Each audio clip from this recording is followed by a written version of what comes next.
Hello everybody and welcome. In this video I'm going to answer the question: does your earbuds EARFUN Air Pro 4 support wireless charging?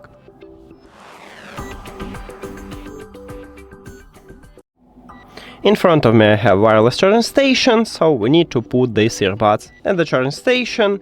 And now we see the LED light at the wireless charging station. The most important that we see them on the front side of the charging case, meaning that your earbuds are charging. So my short answer is yes, these earbuds support wireless charging.